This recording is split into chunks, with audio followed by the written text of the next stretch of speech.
In each of these drawings, there are some key tricks I've used to make them optimal with realism. Can you guess what they are? They went from plain paper to some pretty snazzy works of art. Each one of them took more or less time from one another and took very different steps to become super realistic, but they all followed some basic but very important factors to get them looking realistic. So what is it that they all eventually obtained to get to the level of realism that was achieved? I'm going to reveal the key tricks that didn't just mutate them into amazing works of art, but also caused you to like them more than you would have otherwise. And one of them might be the thing you need to transform your drawings, and possibly something you've never heard of before that will give you the skills you need. The first key trick is to spend your time working on your base layer. Getting a bad base layer isn't going to ruin your drawing's chances of looking realistic, but will significantly help you in the long run if you can get a decent one. And that is because of a few bonuses that it does for you. One is that if you create a smooth look to the transitions of the gradient values between the different areas of the animal, this gives you a boost in the fur looking realistic, because drawing realistic fur isn't all about drawing lines or hairs.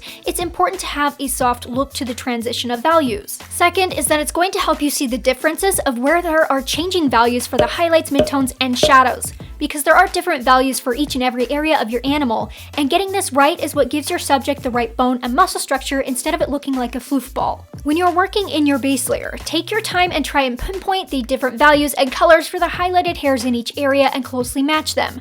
Aim to get those values at least 70% accurate. In the early stages of a drawing, this is kind of difficult because there isn't a whole lot to go off of. You're dealing with white paper and maybe just your sketch lines. So I'm going to drop in another little bonus tip for you that I do with all of my drawings in these early stages. The first thing that I like to do to help out with this judging process is to go for a critical point of the drawing, like the eyes, for example, that have really dark values. So that way I'm going to get the darkest value of my subject in right away, so that I have a much easier time trying to judge all of the other values for those highlighted hairs with that base layer. Now, to make this even more impactful to the realism of your drawing and having a good transition of values and colors being soft and smooth, the next trick is to use solvent for blending. This, in my opinion, is a very important step in drawing realistic animals. It is going to semi-permanently put the pigments of your colored pencils down into the paper once that area you've blended is dry. This makes it so useful for using a sliced craft knife to scrape off that top layer to help create realistic fur details, because it will not remove that base layer underneath that was blended with the solvent. When you scrape off the top layer, you reveal the colors you have underneath, and if you've done your base layer close enough to the right value and color, it's going to make drawing easier for you.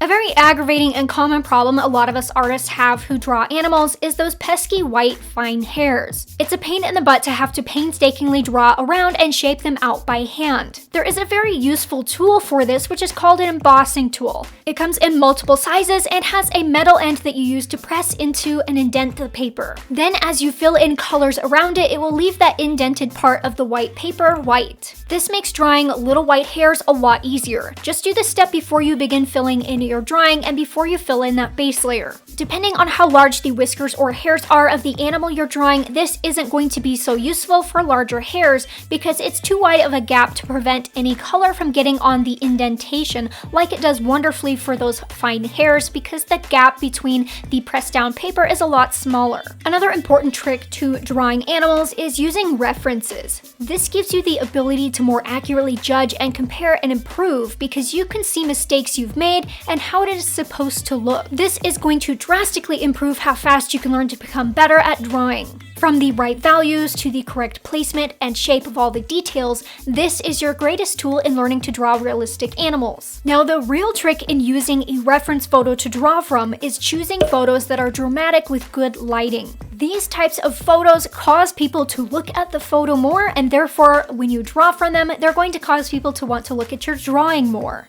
This is because there is a greater field of depth with the values. Like sunsets and sunrises are often what we feel is beautiful. It's because there are longer and much more interesting shadows being cast, and the highlights illuminate major defining details. There is also a greater field of values that impact how realistic and interesting the image is. All of this, of course, when used as a reference for your drawing, is going to give your drawing the same field of values, interesting shadows, and look. Another factor that causes people to like the drawing more is by creating balance. Like hanging a picture on the wall, a crooked picture is not going to be flattering to you. One that is balanced is. The same thing applies to artwork, and you don't want everything to be just on one side of your paper. There are drawings in which the animal is on one side, but they feel balanced because the animal is turned towards the empty space of the paper, creating a sense of direction, and with the values, lines, and colors in the background, it also creates balance. So for example, maybe there's going to be some blobs of light. And probably the most important factor in learning to draw animals is mastering fur.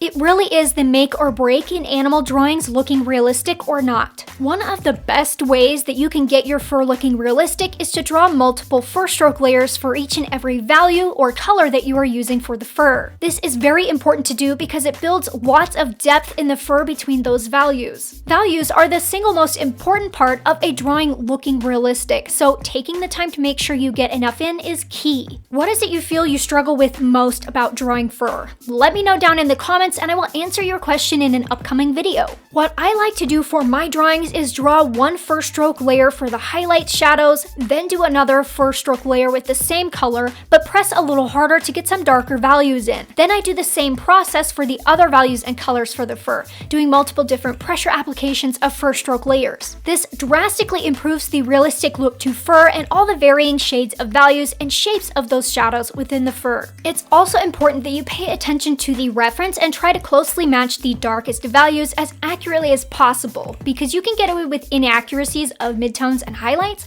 but if those darker shadows are not dark enough, it will impact the realistic look significantly. What you also want to make sure you are doing is start off building good structure shapes in the fur when you are working on that base layer, the beginning layer before all the fur stroke layers you're going to add on top. And I will teach you all about that and also all of these steps and tricks necessary to drawing realistic fur with my real-time drawing lessons. And this one right here with the fox has an in-depth lesson on drawing fur, so you can level up your fur drawing skills and get you on your way to drawing epic realistic drawings. My drawing lessons are guided and super easy to follow along. Learn more and sign up at jessicamatheny.com. There's a link right here on the screen, and I will see you in the next video.